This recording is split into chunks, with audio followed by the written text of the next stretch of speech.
Welcome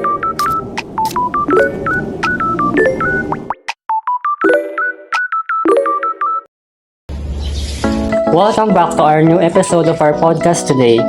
I am Jessica Monsanto, your host for today.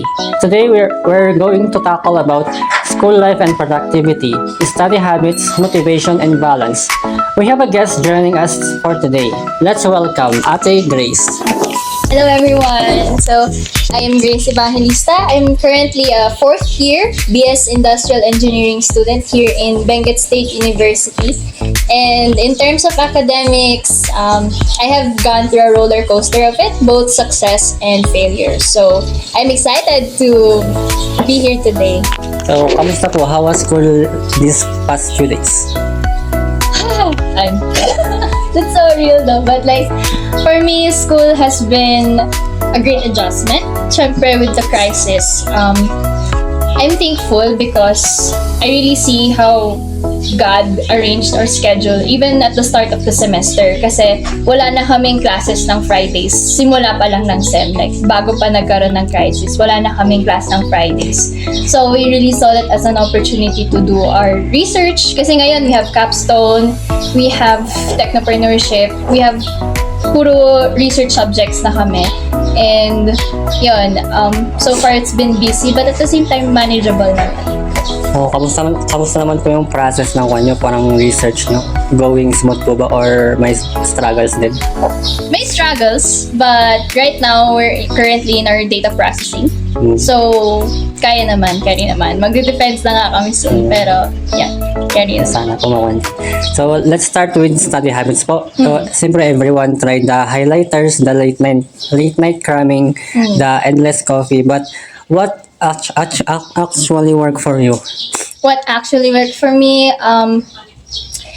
the study habit that actually worked for me was keeping a list of the things that I have to do. So, meron akong list, priorities, like, due siya tonight, or due siya today, due siya tomorrow. Yun yung mga priority kong tapusin. So, kung hindi ko yun matapos, dapat, hindi ko muna gawin yung iba kong mga to do. So, like, for example, may assignment kami bukas, tas due, kailangan ko siyang gawin today. Ililista ko na yon, both phone and sa notebook ko. Kasi sometimes, nakakalimutan ko din i-record sa phone. Pero, nagsusulat kasi ako ng notes during class. So, kapag may in-announce yung instructor, nililista ko siya kaagad. So, that's effective for me, listing. Kasi, that's what's effective for me, listing. Kasi, ako, very inconsistent akong person. Like, wala akong set na from this time to this time ako mag-aaral or like this amount of minutes. Hindi ako ganong klaseng person.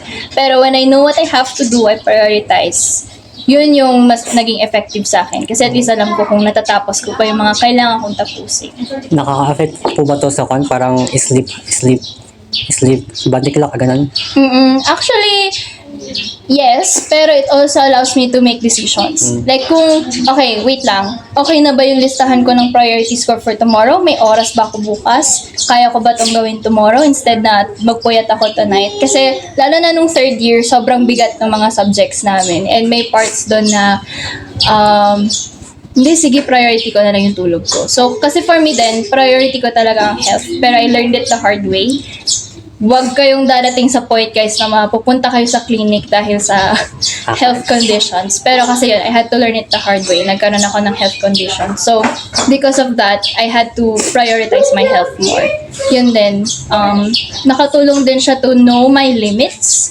Kasi, for example, kung natatansya ko na oh wait, pagod na talaga yung mata ko, wala nang pumapasok sa utak ko, why will I keep staying awake? Kung wala na nga talagang pumapasok sa utak ko, my body na mismo yung nagsasabi sa akin na kailangan mo nang mag-rest. So, yun na lang yung sinusunod ko, napapahinga na muna ako. Tapos pag mas okay na, tsaka pag alam ko naman may oras naman ako bukas, yun yung, doon ako bumabawi. Kailangan ko lang matinding time management.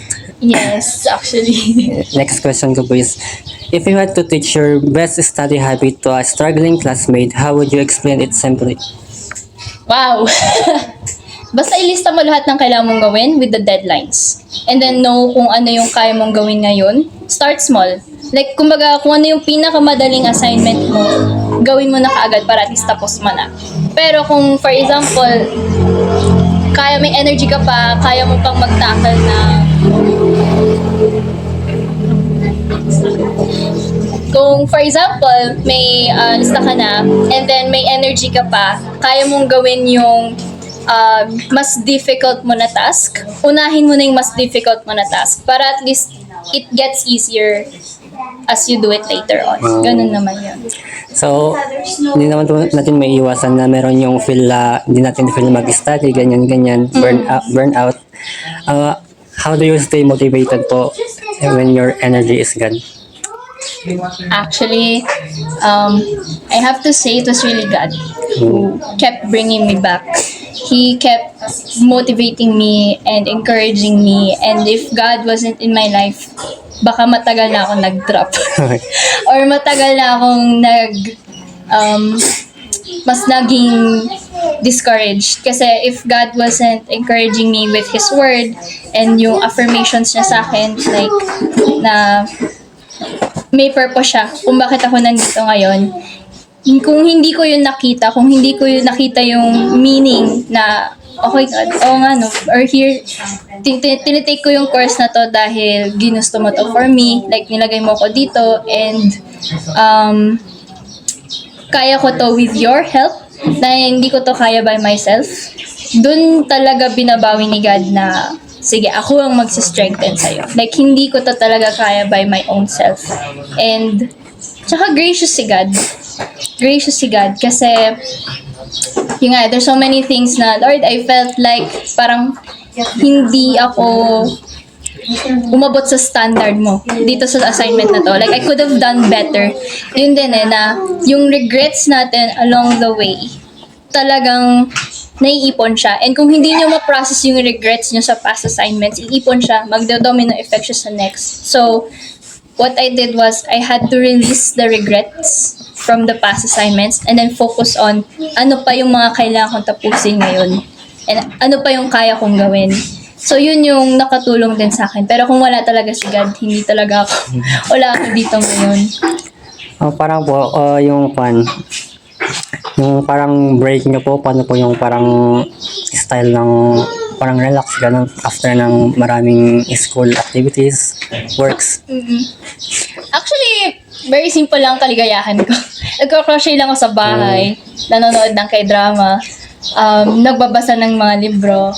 And pag during break, hindi talaga ako masyadong nag-iisip ng ACADS. Kasi ayoko din masyadong overthink ang mga bagay-bagay.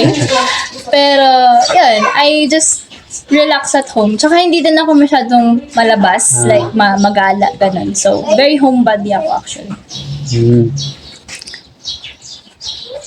About po, what are the realistic productivity tips that you could share with us po? Again, no, it goes back to prioritizing. Kasi what's your measure of productivity in the first place? Paano mo matatansya kung productive ka ba today kung hindi mo alam yung priorities mo? So again, babalik ka doon. Ano yung mga priorities mo? Ano yung mga kailangan mong gawin? Pag nalista mo na yon at alam mo, aware ka, tapos gawin mo. Kasi it has to, okay, hindi lang siya titigil sa alam mo. Dapat gawin mo din. Dito din ako nagpo-point na improve kasi I also have to improve on actually doing it. Magaling na ako maglista. Pero yung actually doing it, dun din ako nag-i-improve pa. Kasi, yun nga, pag hindi mo naman gawin, kung alam mo yung priority mo, wala din. Hindi ka din magiging productive. So, you have to know your measure of productivity. Actually, yun din yung napapag-aralan namin sa course namin. Kasi, yun nga, hindi mo matatansya yung success, yung key success factors kung wala ka nun. So, you have to list it for yourself.